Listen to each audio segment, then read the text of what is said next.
buonasera da Sicilia 24, le principali notizie. A Catania nuove sparatorie, prese di mira altre 2 attività commerciali, un'incredibile escalation di violenza che fa crescere la tensione in città.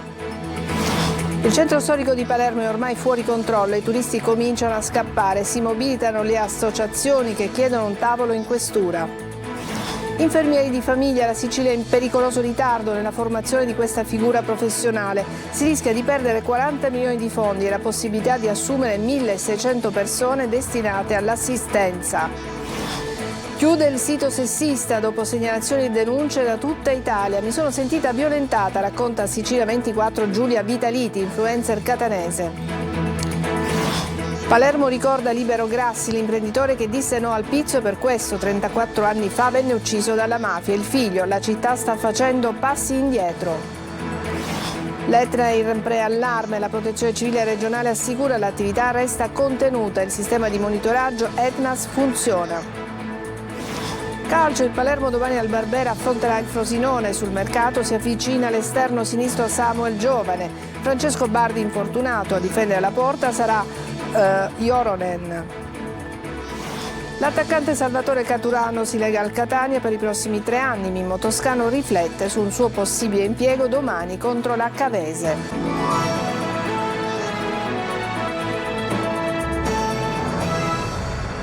Bentrovati, c'è stata un'altra notte di fuoco a Catania, sono state prese di mira altre 2 attività commerciali, un'incredibile escalation di violenza che fa crescere la tensione in città.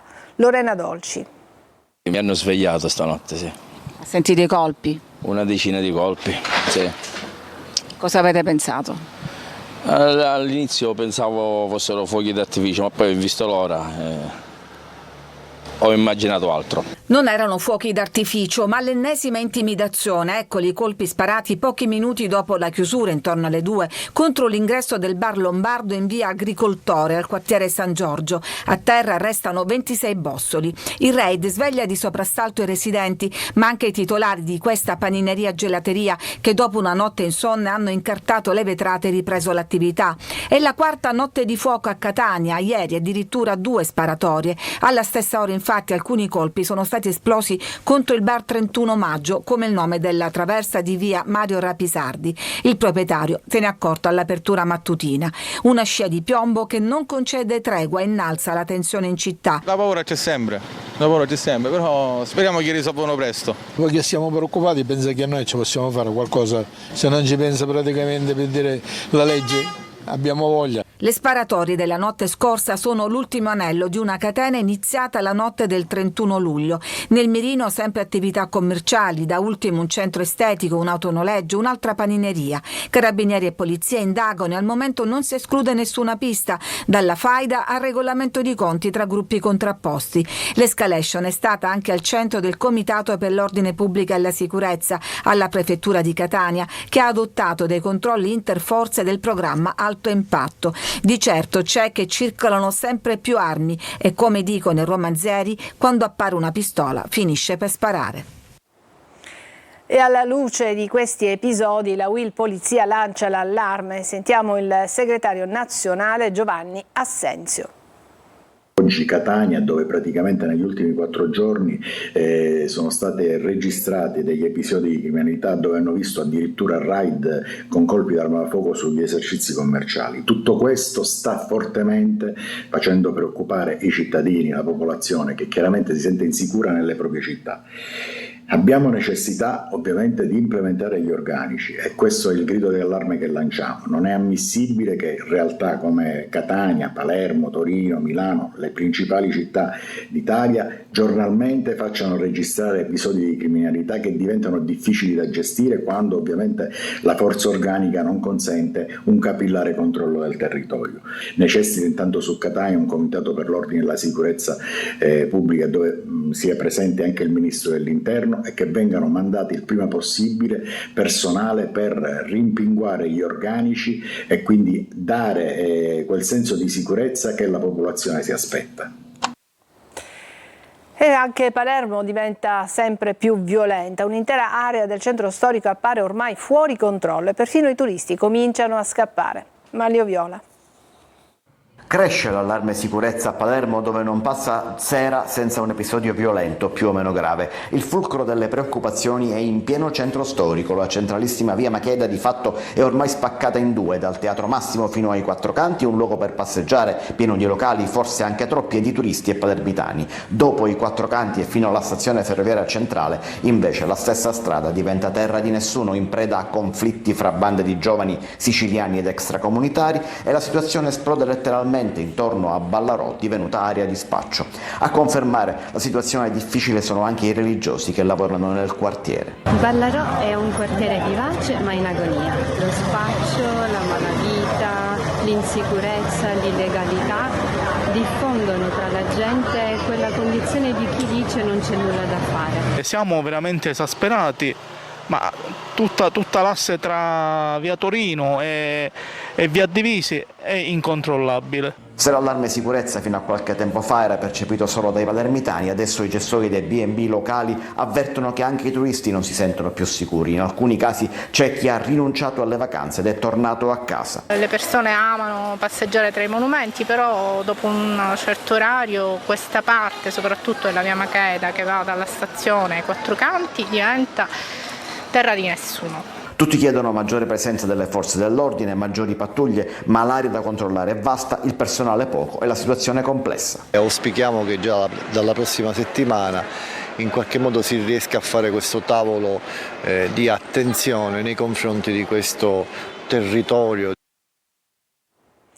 E a proposito di violenza, maxi rissa con bastoni e catene davanti al supermercato Lidl in via Roma a Palermo. Tutto sarebbe iniziato da una banale lite alle casse tra alcune donne e un gruppo di ragazzine. Poco dopo sono arrivati diversi uomini armati di bastoni e catene e hanno iniziato a picchiarsi. Qualcuno è rimasto anche ferito. Sono arrivati gli agenti di polizia, ma tutti sono poi fuggiti via.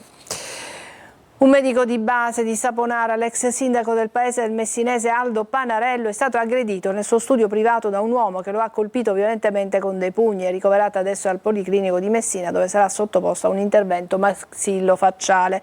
Sul caso stanno indagando i carabinieri. L'aggressione è avvenuta nello stesso studio dove il 1° agosto del 95 il suocero del dottore aggredito, Vittorio Meli, anche lui medico, è stato ucciso da un paziente convinto che le sue condizioni si fossero aggravate per una cura sbagliata. E parliamo di sanità. La Sicilia è in pericoloso ritardo nella formazione dei nuovi infermieri di famiglia. I corsi master non sono stati ancora attivati e il tempo stringe. Si rischia di perdere 40 milioni del PNRR e la possibilità di assumere 1.600 persone. Maglio Viola. La Sicilia rischia di perdere la possibilità di assumere a tempo pieno e indeterminato 1.600 nuovi infermieri nella sanità e al tempo stesso rischia di perdere anche 40 milioni di euro di fondi del PNRR già vincolati a queste assunzioni.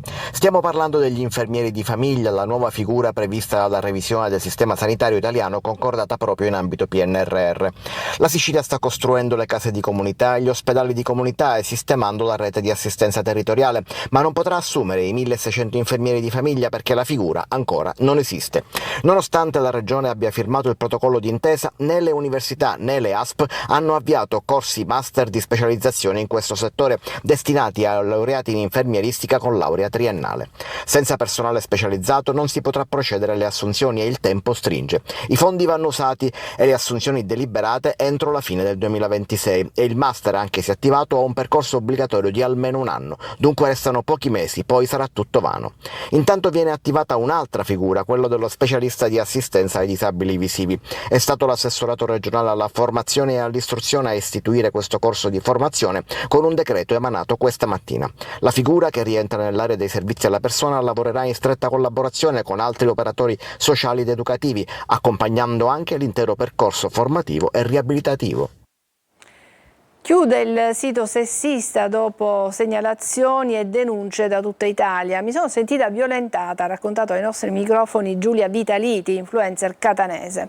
Eva Spampinato.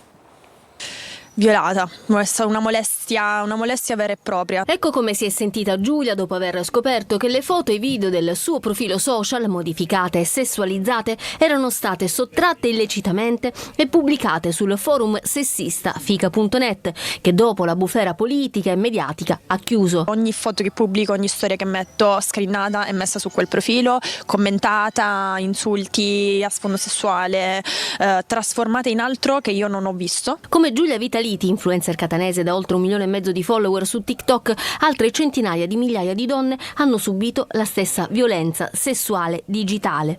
Influencer, personaggi pubblici, giornaliste, ma anche donne comuni. Ma come ti sei accorta di essere finita su questo sito?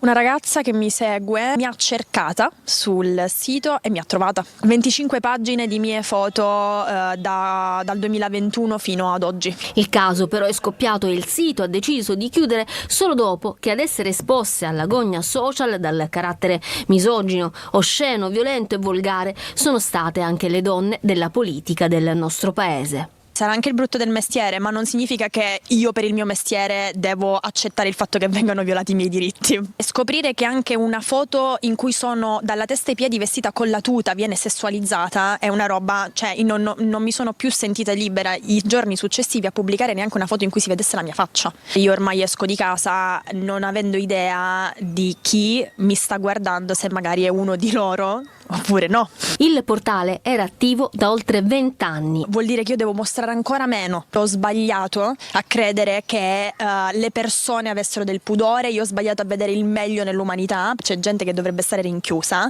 Importa solo che sei una donna, che respiri e che hai gli attributi della donna. Esattamente. E tu hai denunciato? Sì, io ho querelato, ho fatto querela, polizia postale e ho richiesto la pena per i reati. A Palermo oggi è stato ricordato Libero Grassi, l'imprenditore che 34 anni fa si ribellò alla mafia, al pizzo e venne ucciso. Sentiamo Marco Gullà. È stato il primo a ribellarsi al racket di Cosa Nostra, al pagamento del pizzo. Ucciso 34 anni fa dalla mafia, Libero Grassi è diventato un'icona della lotta a Cosa Nostra. Come ogni anno, nel giorno della commemorazione, i figli Davide e Alice Grassi, insieme al nipote Alfredo, in via Alfieri, luogo del delitto, hanno incollato alla parete un manifesto e verniciato di rosso il luogo dove è stato trovato l'imprenditore assassinato. L'imprenditore venne ucciso alle 7:30, mentre come tutte le mattine si recava al lavoro nella propria azienda tessile, la Sigma. A distanza di tanti anni, però, il figlio di Libero Grassi non vede miglioramenti netti da parte della città. Spesso questa città tende a tornare indietro, diciamo anche nei momenti buoni, quando si fanno 2 passi avanti, poi se ne fa un indietro. Per ora la città è diventata violenta. Mafiosa poco o molto lo è sempre stata, ma a me mi terrorizza anche questa violenza di strada perché è una perdita di valori. Nel manifesto affisso ogni anno dai figli si legge: il 29 agosto 1991 qui è stato assassinato Libero Grassi, imprenditore, uomo coraggioso, ucciso dalla mafia, dall'omertà dell'associazione degli industriali, dall'indifferenza dei partiti, dall'assenza dello Stato. Attenzione, a Catania vengono recapitate false multe agli automobilisti. I truffatori utilizzano il logo e la grafica di PagoPA per inviare falsi avvisi di pagamento di presunte violazioni del codice della strada tramite email o SMS. Nel messaggio viene indicato un importo per un presunto eccesso di velocità, con l'avvertenza che la sanzione potrebbe raddoppiare entro 72 ore. Il link contenuto nel testo rimanda a un sito clonato che riproduce l'interfaccia di PagoPA, ma poi si impossessa di informazioni sensibili. I vigili urbani di Catania invitano a non cliccare su collegamenti sospetti e a utilizzare esclusivamente i canali istituzionali per eventuali pagamenti.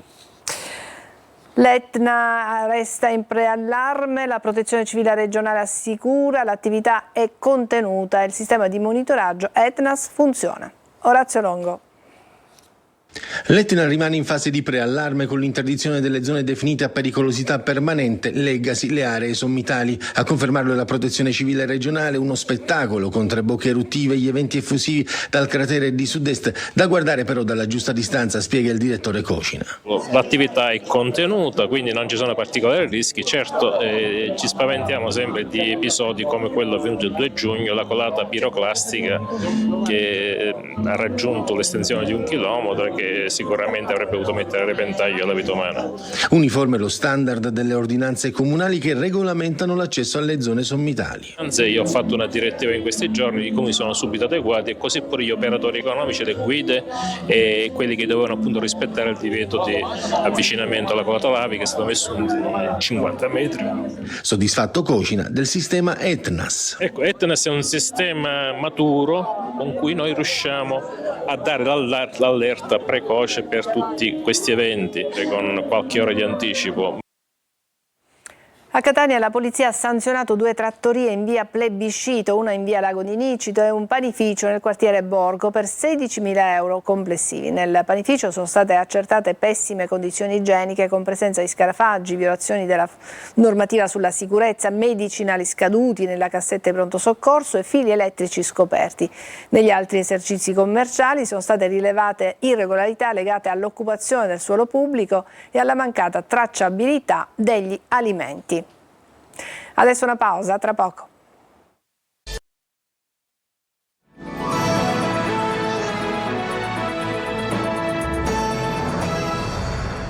Parliamo di musica. Trapani ricorda Erik Satie con un concerto al chiostro San Domenico. In scena un duo composto da pianoforte e sassofono. Orazio Longo.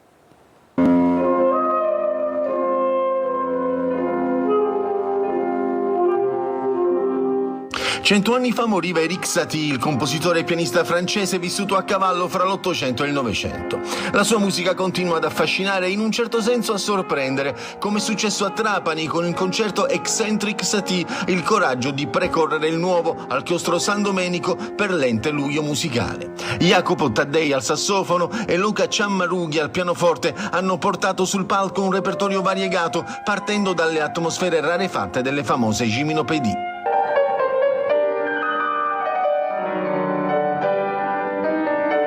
Satie fu veramente un innovatore incredibile, è il padre praticamente dell'ambient music, lui la chiamava musique d'ameublement, musica di arredamento, cioè una musica che crea un paesaggio sonoro, che arreda un ambiente come questo chiostro in cui ci troviamo. Passando per Brian Eno, Bizet, Cage, Glass e Leonard Bernstein, in un uso singolare del sax, anche in brani scritti originariamente solo per pianoforte.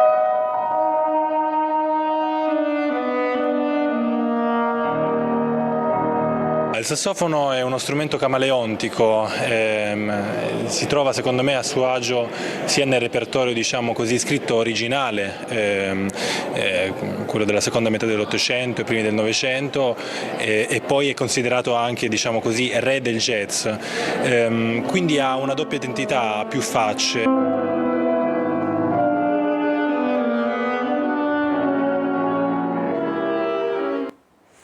Brevissima pausa e poi parleremo di calcio.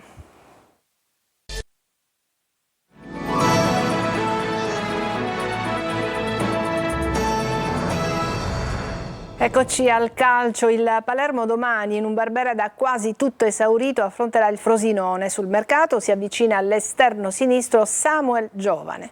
Marco Gullà. Lavoro, sacrificio, risultati. Il Palermo di Pippo Inzaghi fino adesso nel suo bagaglio ha sempre portato queste qualità.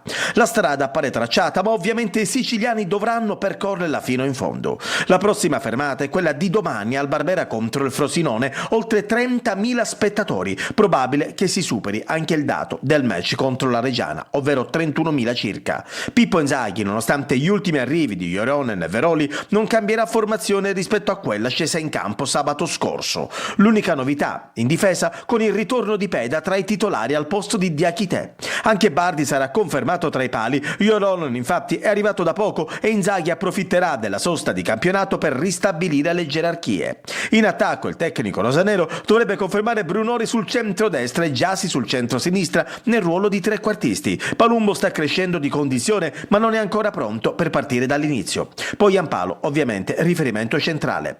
Mercato si avvicina il giovane esterno sinistro dell'Atalanta Samuel Giovane, classe 2003, stava per iniziare la stagione con l'Atalanta Under 23. In carriera ha giocato per Ascoli e Carrarese, dove ha collezionato 86 presenze in Serie B. Di Francesco e Magnani non saranno convocati per il match di domani, sono già in partenza per Catanzaro e Reggio Emilia. Verre fuori rosa, al momento gli è stato vietato anche di allenarsi al centro sportivo di Torretta. Ed è emergenza portieri per il Palermo. Nel corso dell'allenamento di oggi si è fatto male Francesco Bardi e l'infortunio è piuttosto serio. Si tratterebbe di una lesione alla pianta del piede. Il giocatore starà fuori almeno 2 mesi. Domani quindi contro il Frosinone toccherà a Joronen difendere la porta rosa-nero.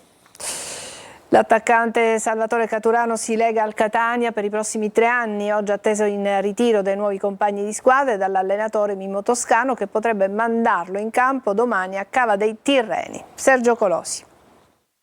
Oggi è il giorno di Salvatore Caturano al Catania. La punta napoletana, dopo aver raggiunto in ritiro i nuovi compagni, firmerà un contratto triennale. Sarà il tecnico toscano a decidere se convocarlo per la gara di Cava facendolo partire dalla panchina oppure se destinarlo alla tribuna. Il Potenza ha cercato in tutti i modi di trattenerlo, ma Caturano ha scelto Catania e il Catania per motivi professionali e personali. È un grande colpo nel mercato rossazzurro, oltre 400 presenze in C e 141 gol realizzati, l'ultimo decisivo domenica scorsa in Giuliano Potenza. Domani si torna in campo, Catania impegnato a Cava dei Tirreni. È sempre stato un campo difficile, una squadra con un'identità ben precisa, anche caratteriale. L'abbiamo studiata nei minimi dettagli, dobbiamo essere bravi come contro il Foggia, per questo ho detto di concentrarsi subito alla partita con la Gavese,